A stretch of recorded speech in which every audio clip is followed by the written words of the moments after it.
Welcome back, everybody, to the My Metabolic Life YouTube channel. And today I've got the honor and privilege of talking to Nicole Casada. And Nicole and I become friends over the last few weeks because we're on a very common mission. And we have a big movement that we're a part of that is called the Metabolic Revolution. You can check it out at metabolicrevolution.com. We're going to talk more about it at the end of this session here. But Nicole's got a great story about how I'm not going to even start trying to share it. I'm going to just turn it over to Nicole. Nicole, tell us your journey, your personal story. Give us all of the peaks and valleys and rabbit holes and take it away. All right. So my name's Nicole Casada. I have a coaching business called Be a Better Me, Holistic Wellness, and I am actually about to be a published author for a book called Colorful Keto. So I will lead a little bit into that as well, but I'll kind of start from the beginning. So what led me to this journey? When I was 38 years old, I started having some clarity issues, some focus issues, some weight gain, just some things were very off for me. I'm a naturally very energetic person. I'd never had a problem sleeping, nothing like that. So while there was some life stuff going on, it just didn't set right with me. Like I just felt like something was wrong. And I'm really good about going for yearly physicals and things of that nature because diabetes runs in my family, both sides of my family. My mother, my father, grandmother. There's a little bit of family history with some heart stuff. So I was just always really cognizant of going and taking care of that stuff since I was probably mid-20s. All my blood work kept coming back as fine. I keep getting told, you're fine, everything's great, and I'm like, well, no, it's not. Like, I don't feel good. So this kind of kept going on. And again, I'm looking at what do I got going on in my life? I just got out of a relationship. So again, there was some life stuff happening. So it's kind of hard to decipher sometimes, like, is my body reacting to stress I'm dealing with in life? Like, what is this happening? So, but again, just this nagging thing, like, no, this is not okay. This is not right. So, I called my doctor back after a physical again, no, your numbers are, well, let me check your thyroid. Okay. So we go through the thyroid test and they say, no, again, everything's within normal ranges. You're normal. And I'm like, yeah, doc, I'm not.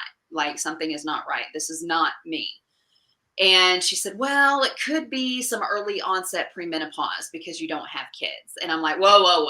Okay, I'm like 38, 39 years old. Well, 39 at this point, right? The issue started at 38. So at 39, so again, about a year, this is kind of going on. And it just kept getting worse. And then it got to the point where like, no, this is not okay. So I'm like that, I remember my mother going through menopause. And while I know all of us women get the joy of going through this, I'm just like, no, I don't want to go through that. Not this early, right? Like I know it's coming, but it just doesn't seem right that this would be happening this early. So I started digging in, pull open the internet. What can I find? And of course you find anything and everything underneath the sun. WebMD, I've got all these things wrong with me, panicking, and then I settled myself down and I said, okay, let's kind of focus on one thing. And I've always been active in some form or another in my life. I grew up in Florida. I played basketball. I love swimming and hiking and that kind of stuff. So I said, let me focus on exercise for a little while because I had not really been exercising that much. I was kind of in and out and I wasn't consistent. So I said, let's do that. So, I started working out. I had this plan. I started doing in the morning. I started moving, but I didn't change my diet. And my diet, honestly, was a standard American diet, right? SAD for short. It's called SAD for a reason. Because it will make you sad and it'll make you fat and it'll make you sick. Okay. So, I went probably about 6 weeks, somewhere in there. And I was sleeping maybe a little bit better. It was easier for me to fall asleep, but I still was not feeling rested. And that was the only change. And I was like, okay, and at this time, even with some of the knowledge that I had, right, you always think, well, I know all this stuff, right? Like and then it's like, yeah, I know it, but like, I don't consciously actively take action in it. So knowing it doesn't help me. Right. So I got to the point where I'm like, this isn't working. The doctor's telling me, that I'm fine when I know I'm not. The stress level had reduced. That I knew. The relationship stuff was done, so I knew that wasn't part of it anymore. And the ketogenic diet had kept coming up. Keto this, keto that, all of this stuff. And again, going back to my past and this knowledge that I had, I'm like, why would anybody want to cut out carbohydrates? I like my grains, I like my vegetables, I like my fruits. This is all good stuff. This is natural. It comes from the ground, right? God put it here. Like, this is what I'm supposed to be eating, and this is all the stuff that I've learned, from high school, from the classes that we had. So, it's going against everything that I'd ever been taught, yet everything I've been told or thought that I knew about it. So, at that point, you just kind of go, well, maybe, but I still just had this thing, like, no, that literally goes against everything, And one night I was just really sitting in like, that pit of frustration. I was sitting on the pity pot. I was really kind of, I had started getting back into like a depression state. And I hadn't really experienced that type of feeling in quite some time. So a little bit more of my story is, so now at this point, I've been sober for almost 12 years. And at that point, so 2019, I had been sober when all this was going on about 6 years. And I knew I had not felt that kind of doomy, gloomy depression in a long time, So I knew, again, something wasn't right. I got to that pit of, I'm sick and tired of being sick and tired, and something has to change. So I was listening to a podcast, and, the person on the podcast basically said, if you only read about and study about and listen to podcasts and things of that nature that go along with your opinion, how do you know it's actually your opinion? Right. And for me, that was like this huge aha moment, because I'm like, maybe all the stuff that I think I know is not right. Right. They always say science is about questioning things. So all of a sudden now I'm like, you know what? Maybe I should be questioning this. Maybe I should look into this. So basically, I'm like, you know what? I'm just, I read a little more about it, studied a little more about it, and just kind of asked myself, like, if I tried the ketogenic diet for 30 days, would it kill me? No. I mean, anything and everything that I had seen up to that point, no, absolutely not. Was I a little scared? Of course, right? Because I'm doing something that I've been told is bad for me, right? That saturated fat is going to kill me. It's going to blow up my heart. It's going to blow up my arteries. Like, I'm going to kill over, right? So it's scary, and it's hard to, kind of push past that fear. Again, knowing I'm looking at all these people and reading about all these people that have had these significant life-changing drops in weight, mentally and physically feeling better. And I'm like, I just, at this point with where I'm at, like, it's do or die at this point. Like, I have to try something different, right? Because I don't want to be on medications. I don't want to keep feeling like this. The exercise is not working, and at that time, again, I know now, right? It's not just about the exercise. It's about nutrition and exercise. They go together. But at that time, I really didn't, again, I know, right? But I wasn't applying and really like understanding how they interweave together. So January 20th of 2020, I picked the day, right? Wasn't a New Year's thing. I wasn't going to do that. So I picked my day, and I just said, I'm going to start it on this day. And that's the day that I started, was January 20th of 2020. So as I'm sure many of you recall, what 2020 gave us, right? COVID. So before 2020, I was in the live entertainment business for 20 plus years, 20, 23 years at that point.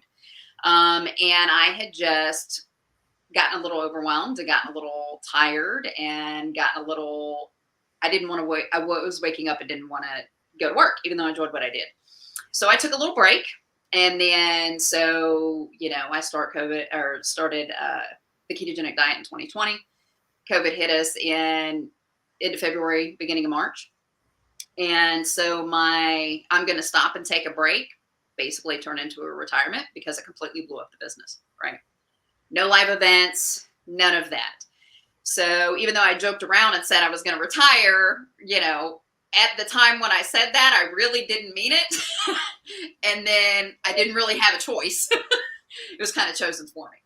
So, but that is a blessing. I now realize it's a blessing. I didn't at the time, but it was absolutely a blessing. So through all this, I said I got a lot of extra time on my hands. So my birthday, I had a birthday in February that I was celebrating, and I had decided also too at the beginning of the year to do something I had been thinking about for a lot of years, which was take a coaching certification. And I don't know about anybody else, but self-doubt and fear and all of those things crept in, right? But I decided I'm going to take this. I've been thinking about it for a lot of years, and thinking about it doesn't change anything, right? So I finally took some action. And funny enough, I decided to choose, instead of going out of the country for my birthday, which is something I've tried to do for quite a few years, I decided I was going to get my coaching certification. So I flew to LA to celebrate my birthday, got my coaching certification. I got back, and that's when really everything shut down for COVID. So I joke around and say, had I went out of the country where I wanted to go for my birthday, I probably would have been stranded, which might not have been a bad thing. But, I believe everything happens for a reason. And I believe that I was meant to get that certification when I did. So got the coaching certification, and, so I'm 3 months into keto, coming into March, right? So I started January 2020. And I am literally at the point, like, this is the best way I can describe it. There are times like almost euphoric, like with the clarity and the focus and the sleep and the energy. Now at this time, I'm not working out at all, like at all. Okay. I'm just seeing mentally and physically and emotionally how I feel on this ketogenic diet. And I'm feeling like fantastic. I'm like, I have never experienced anything like this. I can't believe that I felt so terrible for so long. Now, at the time, our body is an amazing machine. So is our brain. We get so used to feeling a certain way that we start accepting that. And we start accepting that that is the norm, right? And it's not the norm. And you don't realize it's not the norm until you change that, right? So once I'm filming this, I'm like, this is freaking fantastic. Why have I not done this before now? And I'm like screaming from the rooftops. I'm telling people how great I feel. I'm talking excessively about it. But what I also realize is a lot of people just really aren't open to that yet. Or they weren't really at that time. There's a lot more people, thank gosh, that are these days. But at that time, it was still, and now it's even funnier to me because I started writing a book last year. And so I go through like a lot of this. I go through a little bit of my story. I go through, what got me here. And one of the things that frustrated me is I was looking stuff up online, right? So I was YouTube stuff. And yes, I was reading books and doing all this stuff. And luckily I'm a reader and I love that. But sometimes it was annoying to only find books that were mostly cookbooks, right? They didn't have a lot of true information about the ketogenic diet. And the ones that did at the time that I was reading, they were a little over my head, right? Because I'm not a scientist. So some of them were a little over my head. And then some of them were just like, I don't want to sit down and read about a diet, like 300 pages. So that was kind of like my experience with that. And so I did a lot of YouTube stuff, did a lot of researching. And then I found Stephen Finney and Jeff Volek, right? Great researchers, great scientists, just love them. And I really got super obsessed with science. I can literally say the ketogenic diet has turned me into a nerd, a science nerd. I love it. Biology, science, like I literally have like chemistry books and biology books from like college books that I've just ordered online, right? Even contemplated going back to college for this stuff, and then I realized through talking to more people I talk to about this, I really believe that universe brings people, places, and things into your life when it's meant to be that way. And so when I started studying and learning these things, like my world opened up to like other people that were doing this and other coaches that were doing this. And, you start talking and chatting about, everybody else's experiences and where they came from and all of those types of things. And then it's like you hear about other people. So then you start talking to them and they give you other books and other tips on how to do this stuff, right? So, a couple of the mentors that I talked to, we really started talking about, the food system, the food industry. I say I'm a very, very well rounded in the sense of I'm exactly where I need to be when I really look at some of my past experiences being in the live production field, because one of my very first huge events when I was in my 20s was for Altria. And Altria is Philip Morris, Kraft, General Foods. So, lo and behold, I get into this industry and start finding out more about the way we're literally being poisoned. Our food is being poisoned. Okay. So, but at the time when that happened in my 20s, of course, I wasn't where I'm at today, where I understand about the food industry and the pharma industry and all of that stuff. Right. So that was my first experience in my past that, again, led me to know I'm in the right place. The second thing is one of my biggest clients in the production field when I was in corporate was pharmaceutical companies.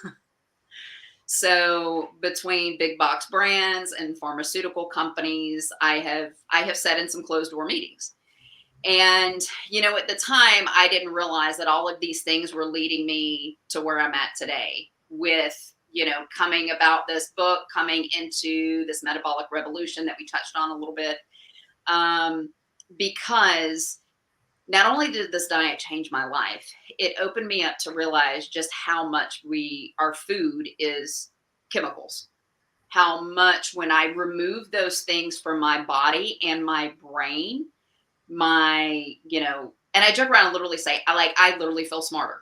I don't know if that's a real thing, but it literally has given me more mental capacity, if that makes sense. And I think part of it is, yes, part of it is, of course, the diet, because I have a lot more brain power to push when it's not clogged up with too much glucose. I'm sorry. That's just how I feel, because I know, and again, I'm not 100% perfect at keto either. Right. That's one of the things my clients ask me. They're like, so you do this 100% of the time?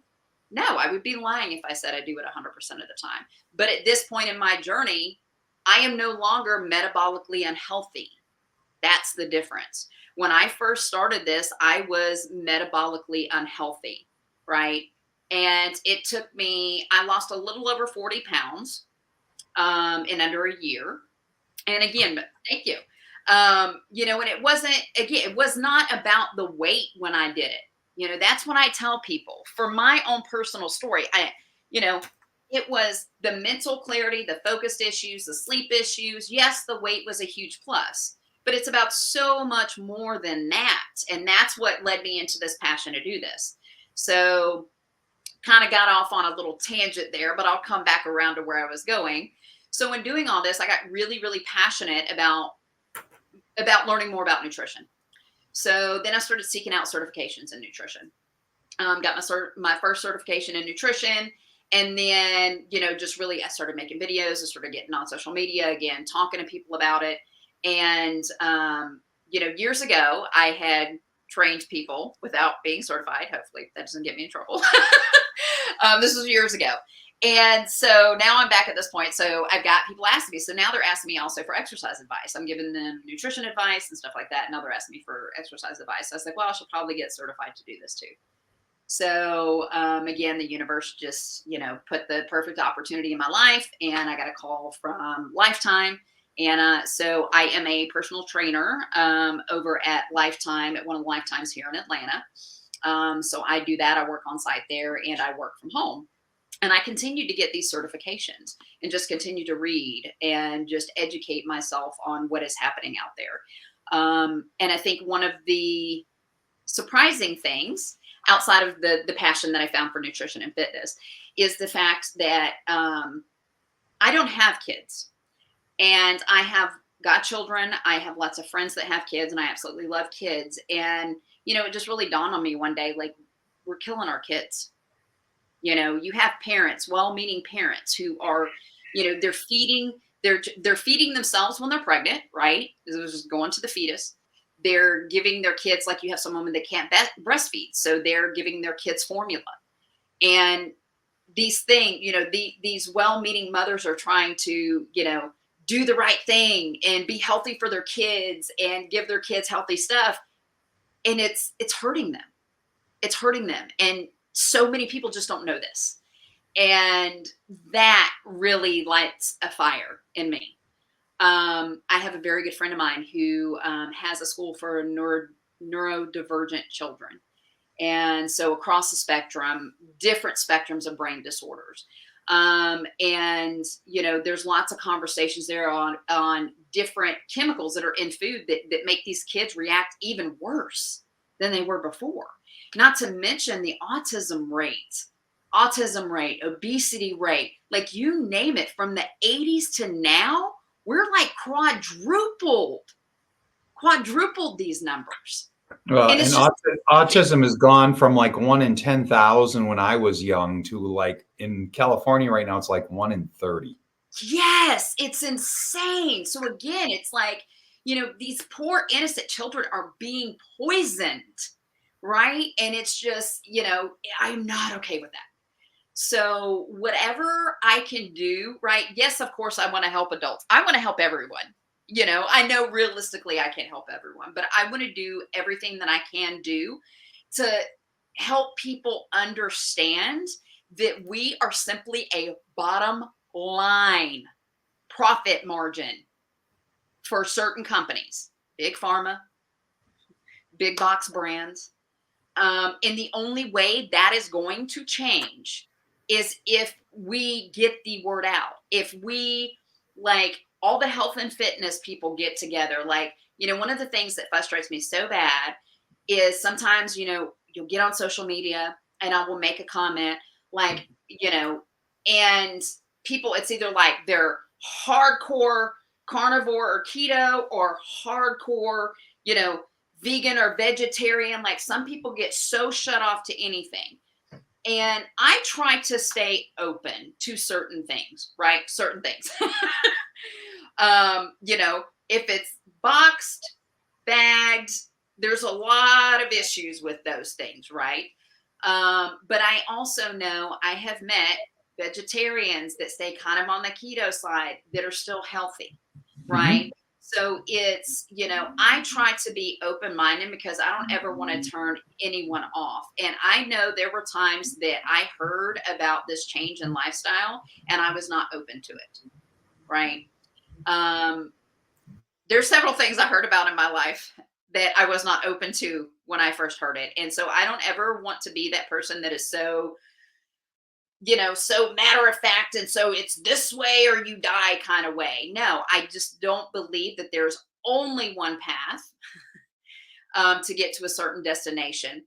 But with my own personal journey and my story and my mother's as well, and I'll get into that in just a second. I know that this way of living has completely changed my life and it's changed my mind. My mother was type 2 diabetic for 13 years. She had high blood pressure, high cholesterol, which that one we don't really care about. She had a lot of medications that we were on, that she was on, sorry. And, I hated that she was on all these medications and I hated that all these medications made her feel horrible. Okay.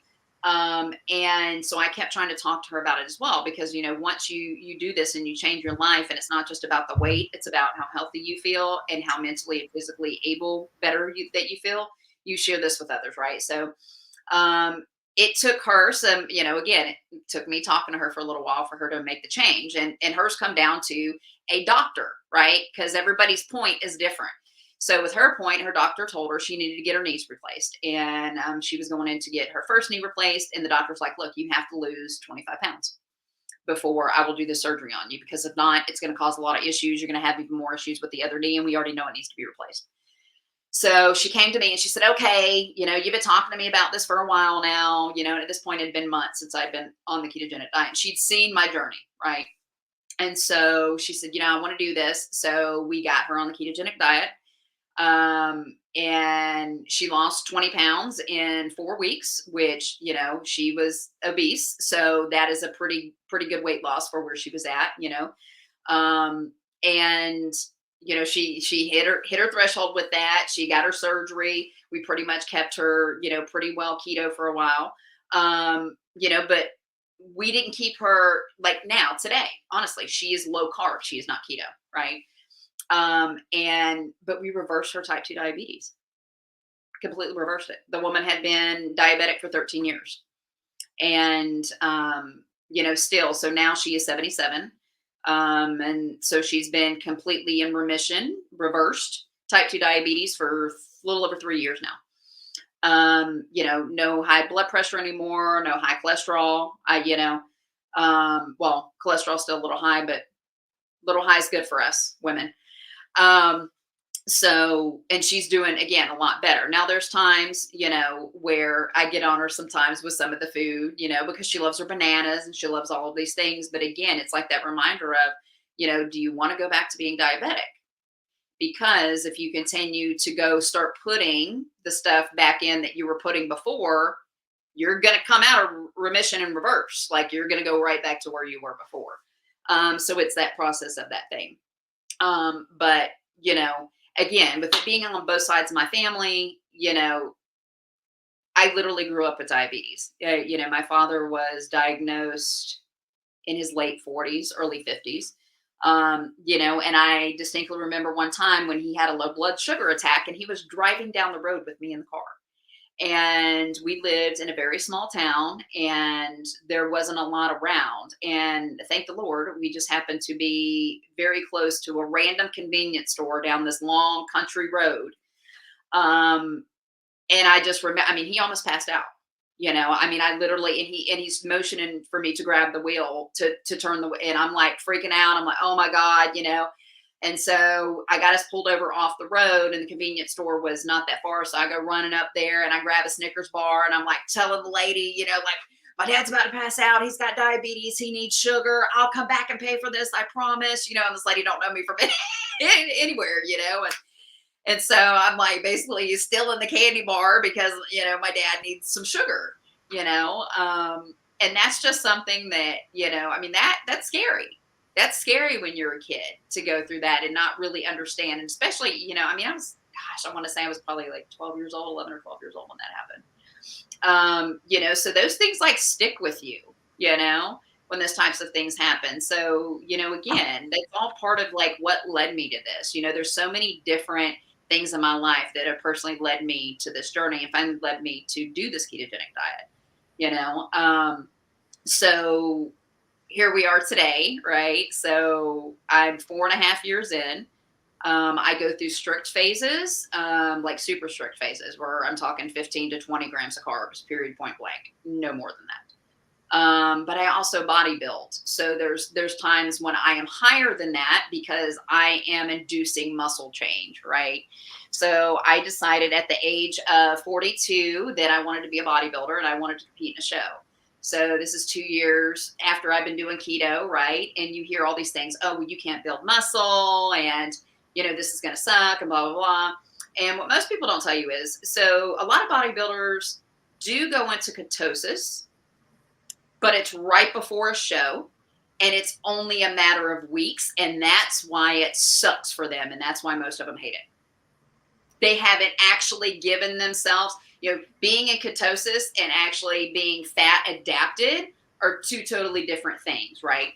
So, I'm one of those where I'm like, I got to see how this works myself, So, fast forward 2 years, I'm building muscle. I'm basically on sale to build 7 to 10 pounds of muscle a year on the ketogenic diet.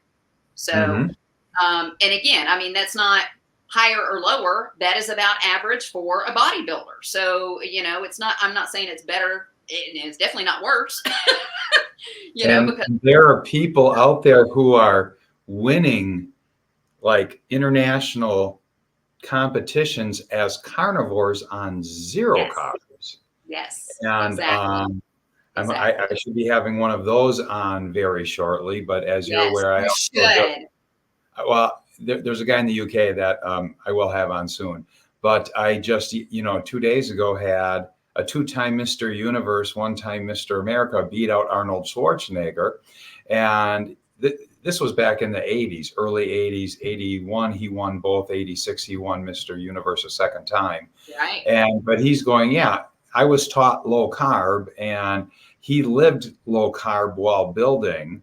And so he didn't have to, he was fairly fat adapted. And so when he had to cut to get down to the 5% to be able to show all the veins and do Mhm. everything that comes with all of that, Yep. it wasn't the torturous thing for him that he Right. felt the need to go right back to the pasta and the rice and everything. And Right. Cheetos and Doritos and Yep. everything. And they put like 20, 30 pounds back on. But you can see a lot of bodybuilders that they've got an insulation belt of something over their abs. Yep. And because they're over carbing. And so I think that has been totally debunked, that you need carbs for building muscle, even though Right. a lot of the bro science out there dies hard, just like a lot of the narrative in the medical and dogma in the You got medical it. world dies You got hard. it. One doctor, one scientist at a time, Yep. one gym rat at a time. So keep going with your story. Yes. So yes. So I am still on that path.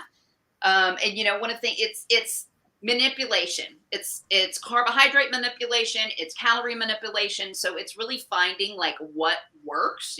Because some people are like amazed. When they're like, "Oh my God, you're bodybuilding and you're eating like less than 20 carbs a day." I said, "Yeah, there's times I eat 15 a day." It really depends on what season I'm in. Am I doing a little pre-cut? Am I in maintenance? Am I bulking? Like, it depends on where I'm at, right? So with the bulking part of it, of course, I'm eating a lot of calories. I'm well up over 3,000 calories at times, right? And I still may only be eating like, I sometimes go to net carbs when I'm bulking like that. But still, even at net carbs, I'm still at 25 net carbs, which I'll be lucky to even get 50, if that. And again, I have found through my own personal, this is not me telling anyone they should do this. This is what I have found works for me and what I am doing. Now, I also love that, like, I joke around and say I am my own best and worst experiment. Because I do try these things, right? Like, I need to try them on myself to see how they work. But I also tell people, like, there's certain things like, you're going to find that your own carb tolerance or intolerance. And I think that's a big thing. Like, a couple of the things that I write about in my book are like, each person is going to be individual with that. How metabolically sick are you?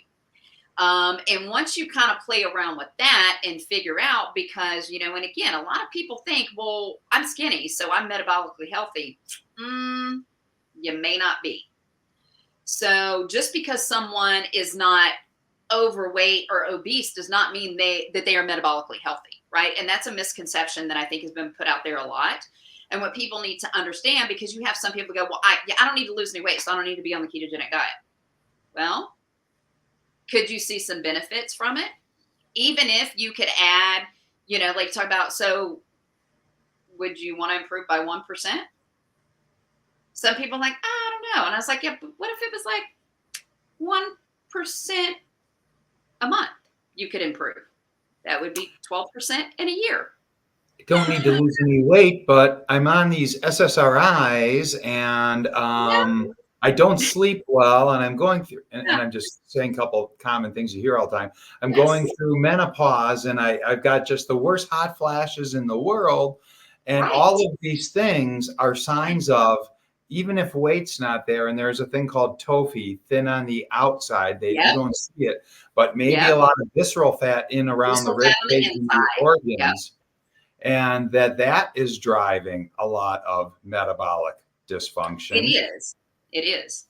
Just like skin issues, sinus issues. Like, there are all these things that, and again, do I say it's going to solve all the world's problems? No. But I do believe it can solve quite a few. Just like when people ask me, well, do you believe that everybody should, be on a ketogenic diet? I don't necessarily believe that everybody should be on a ketogenic diet. I do believe that most people should try it just to see if it makes a difference for them, and if somebody wants to go try it, I believe that they should be informed in a way that is not like, I don't want people to have to go through like all the stuff that I did, basically, right? Which is like get information overload and like, people running out and doing dirty keto and eating stuff that is like really you should not be eating all of that stuff, right? Hmm. It's finding a cleaner one. But I also, the other end of that spectrum is, there are some people that are very only eat whole, organic, real food all the time, and that's it. Like, right. I think for me personally, we need to find that happy medium, right? And especially with the price of groceries these days. It's like it's finding, do the best where you can with where you're at. If you have to start with getting grass-fed, grass-finished ground beef, and that's all the only place you can start there. Because I tell people, as you get into this, as you move more, as your body gets more metabolically and fat adapted, you will be amazed at how much less you need to consume than what you did before. And how much Like, less you think about it. It right. becomes a non-part of life. You're eating less, and what you do eat is quality. So then you trade off quantity for quality, and you're eating less. Like, it is absolutely doable. And I think, and I did this too. I kind of psyched myself out about it. Like, oh my gosh, this is going to cost so much and blah, blah, blah, blah. And again, this is that mindset of me, thinking I'm supposed to eat every 2 to 3 hours, or I'm going to get hangry. Oh, good Lord. That was one of the best things that could have ever happened to me, was that has gone away. Because I literally, those Snickers bar commercials with Betty White, like I was all about some Betty White times 5. Like, if I did not have food every 2 to 3 hours, like, do not talk to me. Do not breathe in my direction. Like, and I hated that. I hated feeling like that. So I think I had some super low sugar dives that made me like that. And I did not like that at all. And Hmm. that was one of the very first things, at the time I didn't realize it, but I go back and look now. That was one of the very first things that went away for me, is that hangry stuff went away for me, and then of course the sleep changed, and then clothes fit better. And and I say, wait, right? Because no matter what diet or way that you eat, the first 3 to 5 pounds, of course, it's always going to be water weight. It's nothing. It's not a miracle, people. I've been doing this for a little while. Like, the first 3 to 5, no matter what, it's water. We all know that. But after that point, it is not, right? Hmm. And one thing that I didn't find out myself about sodium and magnesium early enough. Right. So I almost got to a tipping point where I almost came off because I felt so bad. And again, but I reminded myself again, I told you a little bit, of sobriety being part of my story. So I do recognize that your body mentally and physically is going to withdraw from things. Okay. So I kind of knew going in, and I had already kind of set it up in my mind that I knew this was going to happen. I knew that there was going to be some withdrawal. And I don't want to say, I like to suffer, but, I'm unfortunately good at that at times. And then I was like, okay, what is wrong with me? Like, this is terrible. So I came up, I want to say I wasn't at 21 days. I want to say I was like between 14 and 21 days. And I was like, okay, this sucks. Like, this is terrible. I do not like this. And I had been using like a little bit of pink Himalayan salt, but I was nowhere, because I was still not, using quite a few thousand milligrams of salt at this point, right? Because I was still kind of a little shy of the salt, right? Again, a lot of that stuff indoctrinated in my head of this old science, right? And so it was still hard to get over that. And I was like, at that point, like, oh my gosh, I feel so terrible. Let me try this. So I did add some salt. So once I added more salt, and then I got an electrolyte blend, and started using those as well. So that helped me get over that hump of those things. And then, of course, adding magnesium. Again, I'm not telling people what to do here. I'm not telling you, making any suggestions for you personally. I'm telling about my own personal story. And adding magnesium chloride was huge for me, the electrolytes. And of course, now I do a combination of pink Himalayan salt and sea salt. And I'm probably upwards of 3,000 to 5,000 milligrams. And my blood pressure is like phenomenal. By the way, my resting heart rate is like 48 to 52. So again, I always tell people, when doctors say, it's a sodium, you got some high blood pressure, stay away from the sodium, they're not totally wrong. Because if you're eating overly processed foods, yes, you are getting a ton of crap sodium, right? That's the stuff where you look on your microwave package in the back and it says 4,000 milligrams of sodium. That is not the sodium you want to be putting in your body, right? So and I tell people, it's the processed food sodium that's bad. It's not the table salt. It's not the pink Himalayan salt. It's not those types of salts that are bad for you. Okay. So yes, so that was a big kind of changing piece for me. Mm-hmm. And then I kind of got off on a tangent there, didn't I? So It's all good. Let me roll myself back in. Okay. So, I get super passionate about all of this, as you can tell. And so I started going after certifications. Because I love knowledge and I really have turned into a science nerd. So I am now an elite certified personal trainer. I am double certified in nutrition, bodybuilding specialist, transformational specialist, right? Because it's also not just about the physical and the mental, it's also about the emotional and what goes on between our ears, right? So that can also be a barrier for a lot of people. And part of that, as I just talked about, was a barrier for me, right? With certain things still stuck in my head of like, well, no, that's still bad, right? So here we are 4.5 years in. Yep. And, as I talked about, meeting other people, opening yourself up to different views, listening to things again that, that go against some things that I even believe now. I still listen to them because I think there's sometimes that even if you gain one thing out of, let's say, a 30-minute YouTube talk, to me, that's worth it. And this is something that's changed for me. I didn't used to think that way. And now I definitely do. And then really getting to the point where what can I do outside of my little world here to help get the word out here? I'm sure Brett will talk a little bit about this. Like when he asked me to do this podcast, I was like, I don't know. So for a lot of years, I was used to being behind the screen, and not that I haven't done any type of, social media stuff, but I'll be honest, it's a little scary. I'm a little nervous still. But to me, this is one of the only ways that I can affect people outside of my little world right here around me, is to speak out about this to other people. And so when I am invited to do things like this, which thank you again for inviting me here to do this, Brett, I really appreciate it. It makes me step out of my comfort zone. It makes me grow. And I'm a firm believer that I don't want to be one of those people on my deathbed regretting things that I didn't do like this, when I could have helped even one person, or maybe there's somebody on here that took one little sentence of something that I said, and maybe it helps them move in another direction. Right.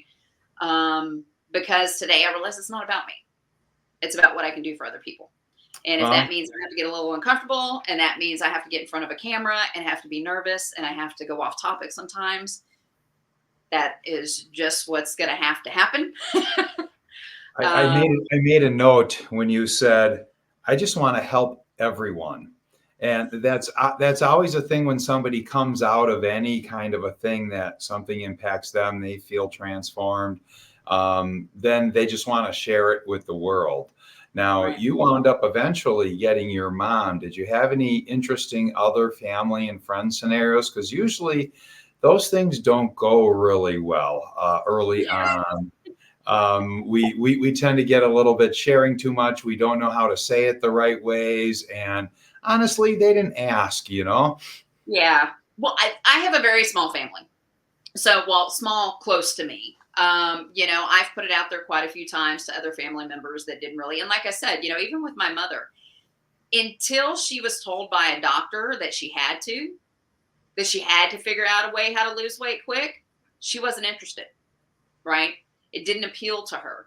She hadn't hit that point of, I can't take this anymore. And that looks very different for everybody. I say same thing with, my clients at Lifetime. I always ask them, when they sign up for, a trial session or a goal setting session or something like that, I make them go back and I say, okay, that night, because, I'll get the email of when they signed up. And sometimes it's 1:00 in the morning.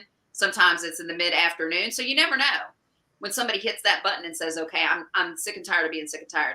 I want to get some help. Right. So I make them go back to that point and say, okay, I said, well, why did you sign up? So I ask them that when we first talk, and I go through a plethora of questions because I want to know like what brought them there, right? Because Yep. it's always more than like losing weight. Anybody can say, oh, well, I want to lose weight. Yeah, but why do you really want to be here? Because when you don't want to get up in the morning, like say you got a 7:30 workout and you really don't want to get up. Do you think losing weight's really going to get you out of bed? It's not. You need something else. It has to be tied to something else. And, I make them go back to that point. And I said, okay, when you hit that button and you said, okay, I'm going to do this, what was that thing? And I make it's an anchor. It's an anchor, and for me, it was, I had not felt that way since I had gotten sober. Right. Then I start feeling that way again, that depression, that fog, that grayness. No, I'm not feeling that again. I need to make a change. That was my anchor. I'm not going to feel that way again. For my mom, it was, I need to lose this weight it was an external motivation piece for her. Mine was internal, hers was external, because both work. Just depends on the person. Hers was, you got to do this, and unfortunately, I've got, some family members right now that are dealing. My brother just had a stroke in June. And it's very unfortunate. He's struggling really bad right now. He has severe aphasia, and apraxia. So he has lost the ability to speak, mostly. He can comprehend, he can understand some things, but, it's hard.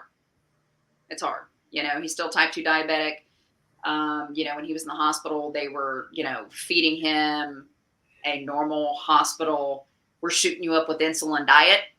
And I came unglued in the hospital about that, and had to basically scream at the top of my lungs very kindly that his food needed to be changed. Because their response to me was, oh, well, I'm like, why is he getting cookies and pasta and all of this stuff? Oh, it's fine. We're giving him insulin. No, it's not fine. It's not fine. So dealing with And the you medical just said the system. diabetes and running in your family, and it's the number one risk factor by tenfold of the next risk factor for heart disease and stroke. Because it's the same disease. It's just a matter of whether it's in your carotid or it's in your coronary. Exactly. Right? It's the same manifestation. Yeah. And like, it's unfortunate, but, I say we don't always know why things happen in life. They just do sometimes. And it's figuring out, how can I be present and how can I be helpful in that situation? And I also know that, me forcing my views and my beliefs upon others has never worked really well. So it's just leading by example, and trying to, I joke around and say, when we go out to eat, I'm like, you're not getting anything with bread, right? But he knows that. If we go out somewhere, you're getting a burger with lettuce. You ain't getting no bun, right? But he's okay with that. Because he understands what I do now. So he somewhat listens, but I've just found, I think we all just have to, everybody just has to get to that point. And everybody's point is different of when they're going to decide to make a change. And like I said, I just, instead of screaming at the top of my lungs about it to everyone all the time, I'm present. I'm an example. When somebody asks, if I think somebody is really hurting themselves and doing damage, of course I am going to speak up. I am not going to be quiet about that. But I try to do it as kind as I can. Sometimes it's very stern, which throws people off. But, I think a lot of people really need to understand that you're killing yourself or you're harming your loved ones. And it comes to a point where when and you continue to do it, you're a part of that. You're a part of perpetuating that. And again, those that are open, great. I want to work with those people. I want to help those people. I've even worked with a couple of people that weren't very open at first. And again, I just continue to be there and meet them where they're at. That's the biggest thing. Whether that's my training clients, whether that's nutrition clients, if they're ready to go that route, great, you come to me, I'm going to get you there. But I don't always get people that are down with the keto and the low carb yet. Right. And I share my experience and what has helped me and what has changed my life. And I try to direct them as much as possible in a direction they are willing to go in and they're open to go into. And people may not always be there yet. It doesn't mean you can't start, right? You get in like a pre-contemplation place where like you want to change, but you're not sure how. There's a lot of conflicting emotions and a lot of conflicting information. But they at least made a change to come and sit with me and talk with me. And then at that point, I can just relay the information and try to see maybe where I can meet them, where there's at least a beginning. Mm-hmm. And then where it goes from there. When you're doing those, and this is through Lifetime where you're at and you're doing your physical personal training. Yes. Yes. And also even just on my own, some of my own things. Yes. Do you go through what their prescriptions that they're on are so Yes. you are aware of them? Yes, absolutely. 100%. That is the first thing I ask them before we even have the main part of the call or initial thing, before I do anything with anybody. The first thing I do is ask them that. So I am very careful to stay in my lanes most of the time. I'll just be completely honest. One of the many reasons why I decided not to go back to school either and get licensed in certain areas is because I would honestly be more handcuffed than I'm willing to be handcuffed. But I refer when I need to refer, if that makes sense. Right. Mm-hmm. There are registered dietitians or other people that are also, again, in our space, on this side of the tracks with us, that I have referred people out. Mm-hmm. But I'm also, one of the first things that I tend to ask if somebody's not open is like, or let's say standoffish, maybe that's a better word, where they're a little standoffish, they're not sure. And they tell me they're on statin medications. They tell me they're on they're on metformins, they're on, the list can go on and on, the high blood pressure meds, all this stuff, right? I usually refer them to read Lies My Doctor Told Me. That's one of the first books that I tell them to. I said, just have an open mind. I'm going to have you read that.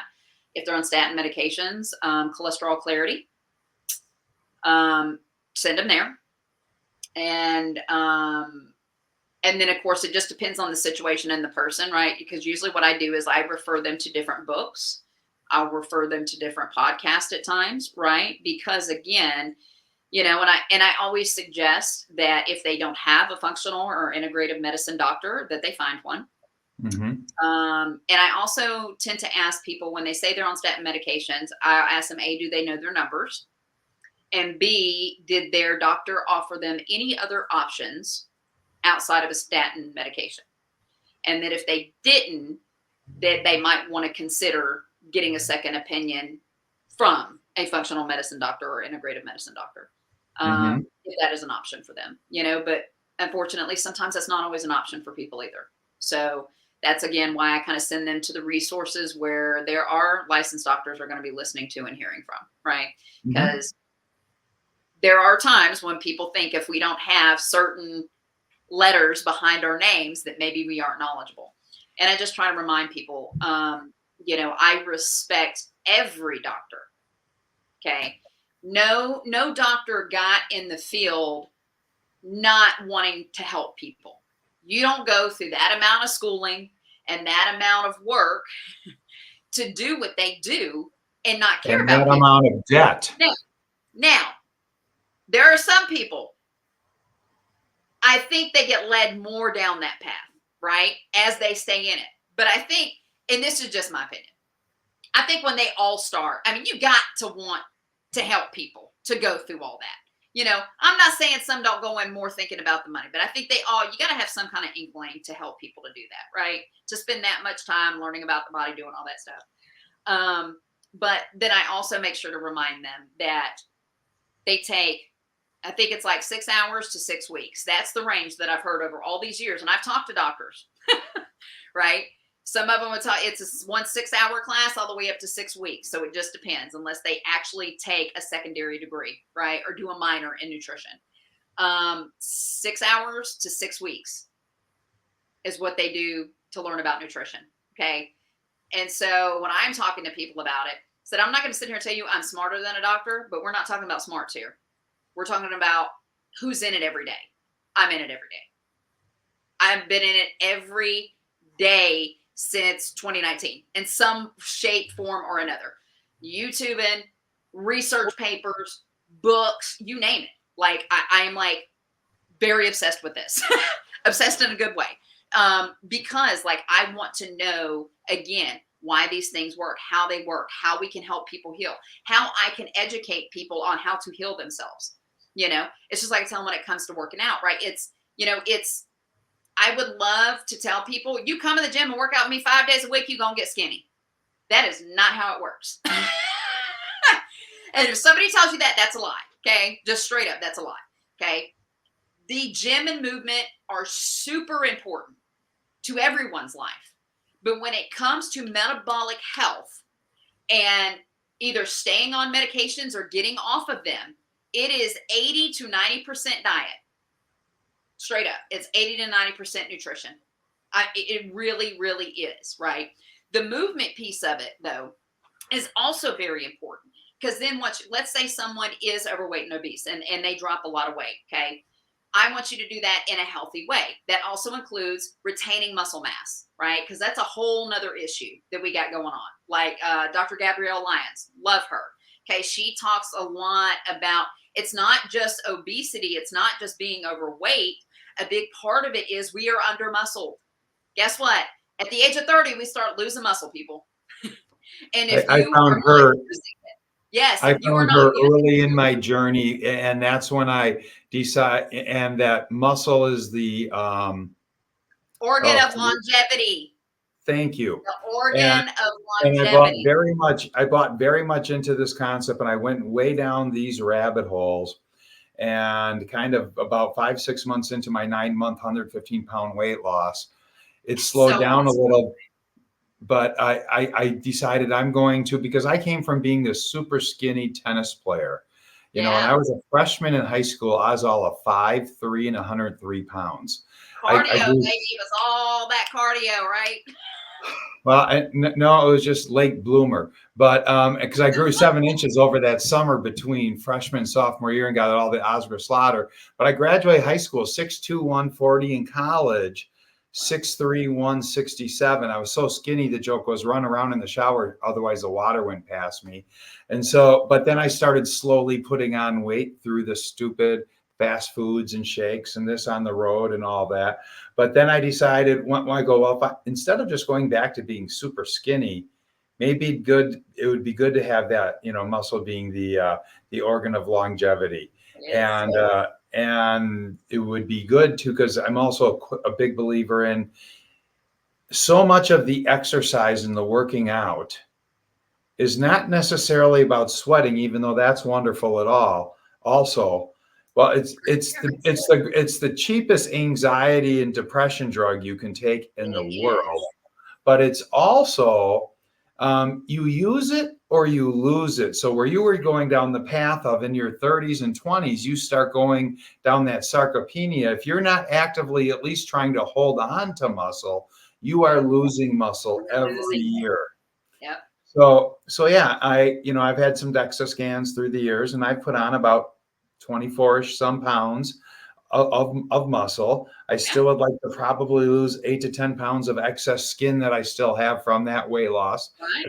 But that's part of my journey. Yeah. But I still look at it as a trophy. I'd rather have that than have the extra 115 pounds back, Yes. and all the Yes. pain and the arthritis and the metabolic syndrome and the heart disease. I'm really glad I reversed all of that stuff with this. So you had mentioned that you're going to be a published author. When is the book due to come out, or is it already Yes. out? So, this will lead into two different topics, right? So, the name of my book is Colorful Keto because I tend to be a very colorful person.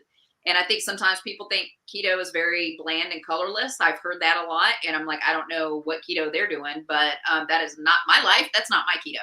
So that explains the title of the book, Colorful Keto. And my published date is now going to be October 13th, which is the day of the Metabolic Oh, Revolution when we're rally. celebrating together. We are. So yes, so it's been a long time coming. I actually started on it so I've been thinking about it for a while, but I didn't actually, it's funny enough. So I started on it in 2023. And I actually sat down and started writing it. This is kind of funny. Again, I believe the universe does everything for a reason. So I sat down and started writing it on September 3rd of 2023 Yep. and actually applied for the copyright that same day, exactly 1 year later, and not on purpose. I realized it after the fact. So yes, so I am going through that whole process now, having to do a couple of conversions and stuff like that. But yes, so I'm hoping to have my first printed copy in my hands by the end of next week. And then hopefully I will have quite a few more of those and be handing those out at the rally for free. I'm Um, happy to buy one, but I want you to sign it. Yes, absolutely, I will. So yes, the goal is, because that rally is so near and dear to my heart, and Jessica, and meeting everyone and you and everyone else, I thought, what better time than that day to make that my official launch date and give them out for free, as many as I can carry, because it can't be more than I can carry, based on some Have them restrictions that we put shipped. there. Do what? Have them shipped, and Yes, yes. Matthew or one of the other people can bring them. Yes. So yes. So I will be giving out as many as I can carry because we can't do more than that. So I may be recruiting one or two people if they'll help me carry some of the, and I will be giving them out for free at the rally. So yes, the Metabolic Revolution rally. I'm super excited about it. We've had a really great week, by the way. And so what was it? So last Friday, the 25th. We had the congressional meeting of the health committee, which was awesome. So we had some doctors standing up for food as medicine, that we need to change all of, like, great. I don't know if you got a chance to watch that, Brett. It was awesome. It's like 3 hours, but the first 45 minutes is nothing. So watch the other stuff. And then on Monday, right, we had JFK. We had just the plethora, we had just, I say social media galore, non PhDs. Speaking about the poison in our food, about the pesticides in our food, about I mean, hands down, like, I think those people did a phenomenal job. The Means twin, I mean, just awesome. All of them were great. I mean, there were a couple PhDs there, but it's funny because and again, I have to laugh at this because you had so many people on social media just losing their minds because they were like, well, how dare they bring all these people that aren't scientists or dietitians or this or that? And it's like, have we really gotten to that point where, like, I joke around and say, there's a couple of people that are all like, if there's not a randomized control trial for it, it's not real. When did we get to that point where somebody's personal experience, for instance, like yours, Brett, right? Like, you have a phenomenal story, right? And you tell that, and you're going to sit there and really sit across from somebody. Now, you're going to do it on social media, but let me see you do that in person, where you're really going to tell somebody, you know what, you're full of crap. I I don't care that you lost 115 pounds. I don't care that you've reversed your bipolar with a diet, because it must not be real, because there's no randomized control trial on it. Well, And that's the and stuff there that are now. infuriates. Yes, that There- infuriates me. And that's, and that's another reason why I absolutely love being a part of this rally, right? Because it's like, we need to change a lot of this stuff. Yeah, there's a bunch of science out there. Like I tell people, I said, there's science on both sides. If you want to start getting technical, there's science against it and for it on both sides, right? But if somebody is sitting in front of you and saying, this has changed my life, I'm no longer on medications, I have reversed disease, my blood work looks excellent, who gives a crap if I got a little bit of guess what? My cholesterol stays between 245 and 285 like clockwork, people. You know what? I am healthy. And if that's the only thing, if you really go and study about cholesterol, if you're really that worried about it, again, Cholesterol Clarity, great book. Dave Feldman, look him up, watch his stuff. Listen, it's old, outdated science, and it was never actually proven to begin with. Okay. It's still an unproven hypothesis, and all of the original studies are sealed. Nobody's able to look at the data tables. Exactly. So, and there's a reason for that. and Oxford got paid 200 million pounds to seal that, and not ever let that see the light of day. And the lead scientist just happened on all those cholesterol trials. I think his name is Rory Collins. I could be wrong on this, but he's been knighted by the Queen.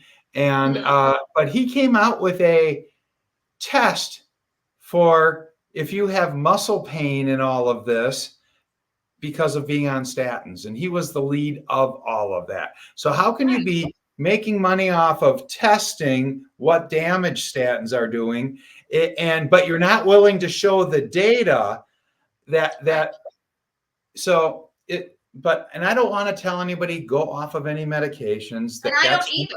That's not our story. I just tell them why you're on medications. Right. Understand that also, just like when I asked if you go through prescriptions with people, because whenever before I even will coach anybody, I give a free hour consultation of, I got to get to know them. I need to know about their medical history. Right. I need to know if they're on certain medications, because why and how long are you open? I do ask, and I'm sure you do this too as a coach. I always ask, are you open to alternatives? And I explain the following, because this is incredibly powerful. That as I explain it, I'm just like, well, we've never found a combination of drugs or any drug grouping together nearly as powerful as what metabolic therapy and nutritional ketosis is in your body. And I'm just putting today out a blog that you have to be aware coming into this, because if you are on blood pressure medications, glucose medications, and you don't know that once you start getting a week or two into ketosis and all your hormones start functioning normally, and your body starts healing, and now your blood pressure goes from here to here, but because you're on medications, you go from being hypertensive to hypo. And just like where your dad with the hypoglycemic, that people can fall going downstairs, can have automobile accidents, take other people out with them. And it's not that ketosis is dangerous. You were prescribed something based on being on the standard American diet and being metabolically dysfunctional. Once you're no longer dysfunctional and you start healing, need the same that has amount. to be titrated. So I need to help. That's the conversation I have to have with people before I will even work with them. Because even with my mother, I had to do the same thing with my mother. So I told her in advance. I said, look, we need to talk about luckily we live together, so that wasn't a hard one. But it's like, we need to monitor how you're feeling. We need to really talk to your doctor, so she had to get a phys. So there was, all this stuff kind of in line or whatever. And even though her doctor wasn't thrilled about it, but she's like, well, Sherry, and here's another thing too. So at one point, her triglycerides were like 600 or something at one point, a couple of years ago. Now that we started working on that literally before we really got her to this point, right? We had already started working on some of that stuff because, she was eating out 3 times a day, fast food, like all kinds of mess. So, we started again. It was a process to shift her to bam. Okay, now we're at this keto point, right? But same thing, we really, she stayed in contact with her doctor. They ran her numbers. They literally quartered her down with her metformin. So it was like, and I don't know the exact amount in my head, but she was on a certain amount. And then they were like, take 3/4 of that amount, then we were down to a half, and then we were down to a quarter. And then Yep. they told her, you no longer, your A1C is down low enough. You do not need to be on that anymore. But, and I will tell you to this day, so that was in 2021 when she got off of the metformin completely. And we still check her blood sugar occasionally. We always keep an eye still on her blood pressure. Again, she's 77 years old, right? So we would always rather be safe than sorry. And that's also another thing that I try and, talk to people about as well. Like there's certain things you need to be monitoring on your own and not just waiting for your doctor to monitor it either, right? You should know what your resting heart rate is. You should know what your blood pressure. You should also watch those things because any of that can be indicative to something that's going on as well. So yeah, I'm 100% with you on, regardless of whether that person can get a functional medicine doctor or an integrative medicine doctor, if it's the current doctor they have that knows where they're at, like they need to be working with them and letting them know, you don't have to go in there and be like, I'm going on the ketogenic diet, doc. I mean, that may not be the first way you do that. But if you're 100%, if they are on medications like that, they absolutely have to do it in relation to what we're doing and doing with your doctor, right? And what I have found is some people, let them get a little foot in the door and lose some of that weight, right? Bring some of those numbers down. And then it's like, okay, you need to go for a checkup. You're at the point, like you need to, go in and talk to your doctor about this. Now you've dropped some pounds, like we need to check your medications, right? Let them check what your numbers are too. You go in already knowing your numbers a lot of times though, and that way you already know, well, look, if I have high blood pressure and I'm up here, like I have a client now who, he hasn't seen his blood pressure in the I think it was 137/90 something the other day. Which he's like, my blood pressure hasn't been that in like 7 years. And he's on meds. So I'm like, well, and that's great. I said, but you need to make sure you're talking to your doctor about this now. Because same thing, like you saw, you can drop down here. You can pass out. Like this is some serious stuff, right? Like, again, there's times when, like, I'm talking about referring people out. I touched on that a little bit earlier. There's going to be times that I am going to that I might refer people out, to do a medically supervised, right? Because I'm not in the medical field, right? I'm going to help someone. I try to help as many people as I can, but if I get someone who's got a longer list of things, I am going to work in relation with, if I can, their practitioner and or a registered dietitian and me, right? So then at that point, I'm all about trying to make it teamwork. It's not so like when I say refer out, I don't always mean like I'm going to be hands off at that point. It just means I would like to work in relation with, right, in communication with your doctor and or this registered dietitian that I'm going to send you to also to make sure we're covering all the bases. Absolutely. And I've got things that I hand out and give to people once if they're on certain meds and everything, that I need them to be aware, communicating with their physician that, hey, I am going on a lower carb Mediterranean diet because everything that you do here is part of a Mediterranean diet. right. You're just on the lower aspect to it. I realize it's not going to get the pushback because every doctor loves the concept of a Mediterranean diet. Right. And, so just where the patient's reaching out saying, I'm anticipating through this by eating better and cutting all the garbage out that my glucose and my blood pressure and and even if they're on like SSRIs and things like this, that my mood and other things should be improving. I'm not going to be as anxious if I'm on anxiety meds. And so maybe that doctor who's doing those drugs too, to be aware, because I understand I might need to eventually titrate down. I don't ever want to be in trouble. And then because there's a Society of the Metabolic Health Practitioners guidelines that you can, here's an alternative set of guidelines for when people are doing a lower carb Mediterranean style diet, and that the human physiology works differently in this state than the other sugar burner state. And it's probably the first time, but it's beautiful because it goes through the whole history of all of this and walks them through all of the titrations and everything that's going on.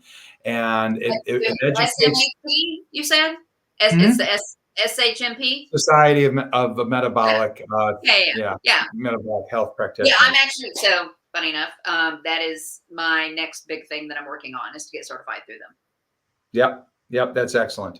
So anyhow, but it also is just a great thing for the patient to read through, because it helps educate them before they go in to their next doctor's appointment.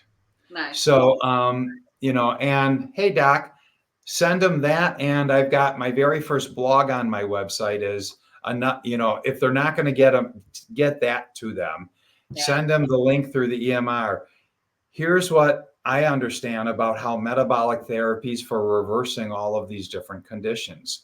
I would like to make a plan with you the next time I'm in at my next office visit. I just want to make sure you're up on all of this so you understand the journey I'm undertaking. So these things all work together. And anyhow, so let's just wrap up real quick, because I got a coaching client coming in a little bit. But so let's wrap up on, so your book's coming out on October 13th. We're going to be in Washington, D.C. at the Metabolic Revolution Rally. And people can learn more about that by going to metabolicrevolution.org, all together, one domain. And if you're within driving distance and you've got a metabolic health passion or metabolic therapies change your life, please come and join us. We're going to be right next to the Washington Monument.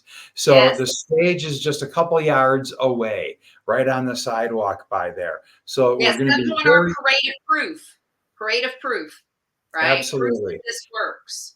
So please, everybody who can, come join us. If you believe in what's going on and you want to reverse the metabolic health of the country, this is just the first jumping off point for this organization. It's not a one and done. We're going to be going, and this is going to be international. We already have international people. Our founder, she is from Philadelphia. Tel Aviv. She lives in Tel Aviv.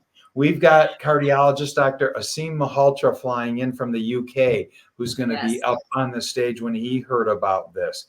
I'm making his speaker profile.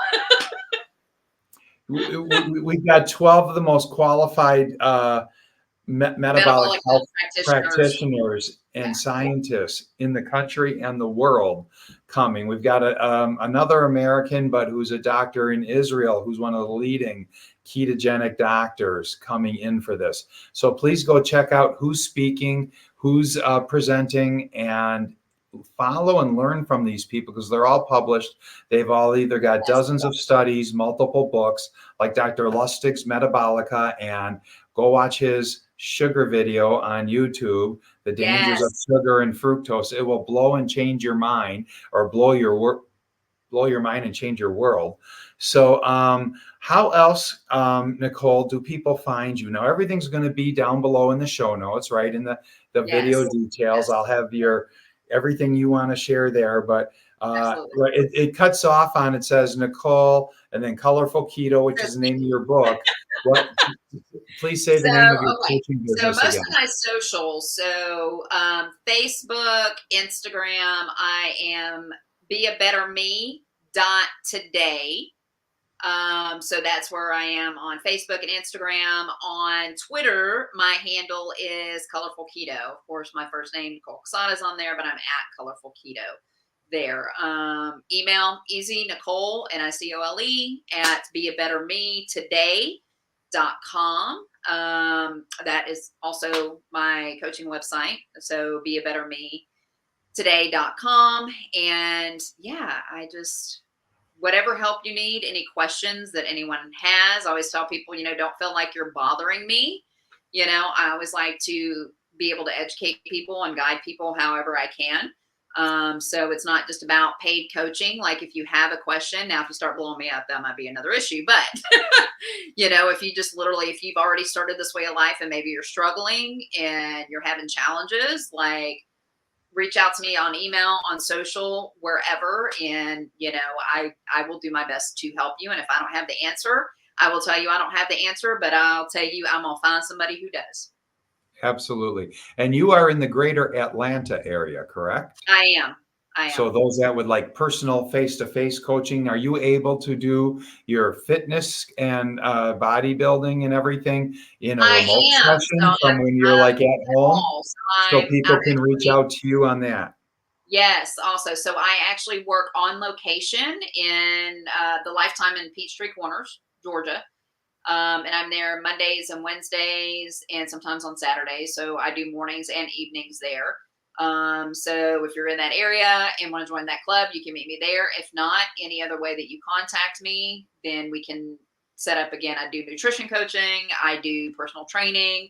I do straight life coaching for some people, because a lot of times it's just what goes on between the ears, and it's not, we always end up coming back to diet and nutrition. I will tell you that, because it has a lot to do with what goes on between those ears. So, But through some kind of a Zoom or electronic media, are you able to do like yep, in personal person, fitness Zoom. training?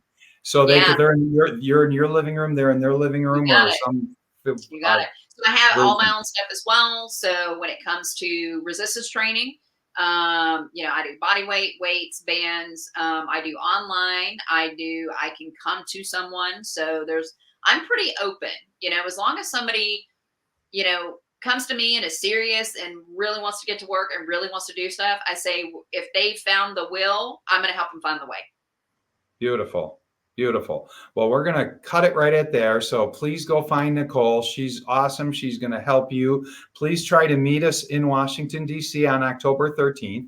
She'll give you one of her books. She'll sign it. It'll Yes. be worth, that Yes. signature is going to be worth something someday, folks. And, but find her and it'll be in the show notes right here. You'll be able to get there. Thanks everybody for joining us for another Coach's Corner metabolic therapy session. And everybody have a great day. Thanks, Brad. Thanks, guys, for joining.